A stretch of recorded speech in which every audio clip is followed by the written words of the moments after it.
Today we've got nothing to talk about. Get it? Because we're talking about the headphones? That's right, Nothing has finally released their flagship noise-canceling headphones, the Nothing Headphones 1, which they basically claimed is supposed to offer AirPods Max performance at half the price. And fortunately, we got our hands on it. We're getting it through our testing lab. But in the meantime, we wanted to give you guys our first impressions of Nothing's new headphones, kind of going over what we do like about the headphones right off the bat, and what we kind of don't like. So make sure to stay tuned for that. First thing we like about these headphones is the design. I mean, look at it. Look at it. We passed this around the office, and it's clear that none of us have really seen a pair of headphones that look like this. I love the transparent design. That definitely stands out. Love the metal frame that you've got here, or the metal enclosure for the ear cups here definitely feels more premium. You've got the metal hinge over here, the soft silicone rubber on the outside, and this kind of design language definitely helps the headphones stand out from the sea of black headphones with the same plastic enclosure. And the headphones are also IP52 rated. We don't usually see IP ratings with over-ear headphones. Getting more specific, I'm a big fan of this tactile control scheme. Here on the side, you got the roller, which is used to control volume, play, pause, and then you can hold the button to toggle between ANC and transparency mode. Right underneath it, you've got the paddle, and the paddle is used to move to the next track or go to the previous track. And if you hold the paddle left or right, you can seek or scrub through your track forward, backward, which is really handy. On the back side, you got a multifunction button, which is used to trigger some Nothing phone exclusive features, but we'll get into that later. And if you don't have a Nothing phone, then you can customize it to do things like summon your voice assistant. Then of course, you've got the Bluetooth pairing button that's kind of hidden on the bottom side of the inner part of the ear cup.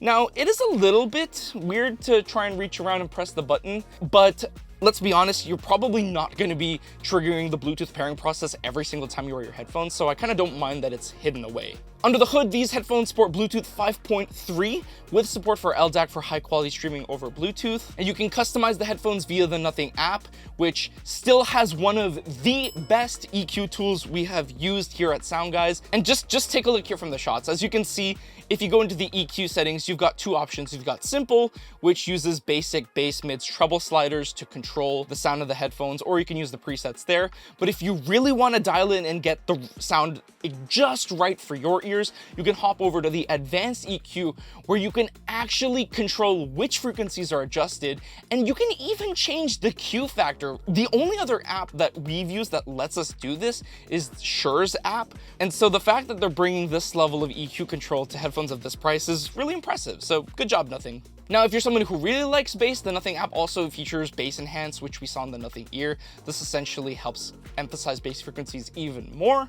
Personally, I don't like that much bass or a lot of bass when I'm listening to music on the go, so I tend to not use this feature. But hey, if you're somebody who does like a lot of bass, then there you go. Now, the active noise canceling on these headphones also sounded pretty good to my ears. We're still getting these headphones tested, so we'll have objective results for you soon, so make sure to subscribe. But based on listening to these for 30 to 60 minutes, I felt that the ANC performance, at least in our office here, was pretty comparable to what I would hear with the AirPods Max and Sony XM6. I'm excited to see what these actually get in our test results, so make sure to stay tuned for that. Kind of going back to the design stuff a little bit, what I really like is that you get both USB-C audio and 3.5mm wired connections. You can listen wired two ways. See, Sony and Bose, it is possible.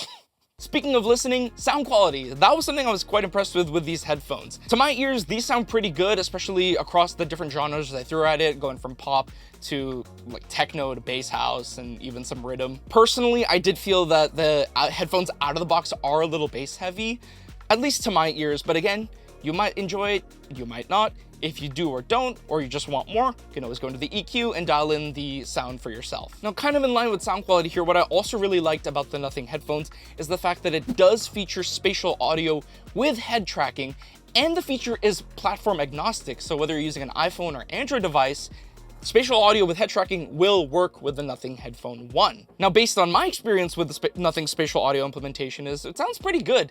A little too bass heavy for my tastes again, but overall, the experience was pretty comparable to what I'd hear if I used spatial audio on the AirPods Max. Now, for all the good things that we did like about the headphones, there were a few things that we kind of didn't like out of the box. For starters, again, with sound quality, a little bass heavy out of the box, but again, you can adjust that. However, something that you cannot adjust is the fact that sound quality did sound like it changed depending on whether ANC was on or off.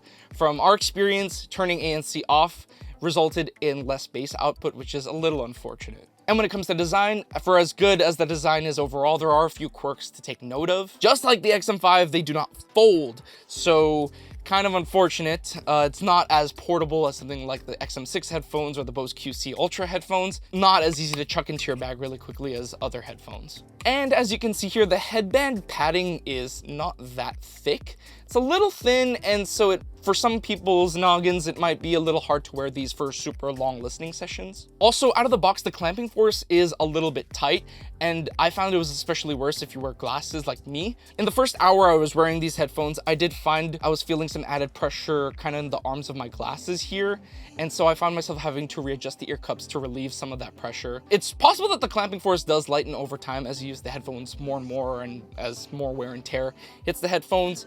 But yeah, it's just something to take note of if you're sensitive to that kind of pressure, especially if you wear glasses. The headphones are also a little bit on the heavier side. These headphones are definitely lighter than the AirPods Max, that's for sure.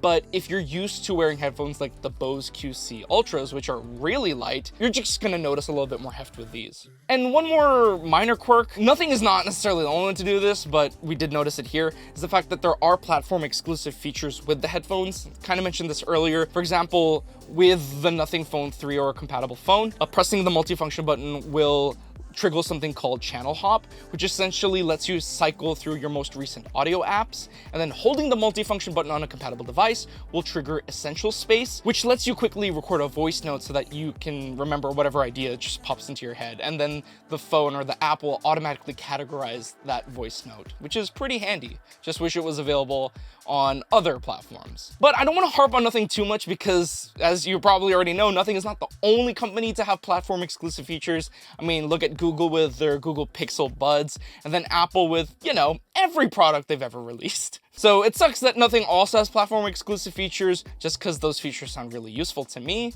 But again, they're not the only one. Now again, we are getting these headphones into our testing lab, so if you want to see our results after a full suite of tests, then make sure to subscribe and stay tuned for a full review. But if you're looking for an indicator as to how these will probably perform, then it might be worth checking out our review of the Nothing earbuds, which we did a while back right here. And spoiler alert, those performed really well. So that might bode well for Nothing here with their headphones. So check it out right here.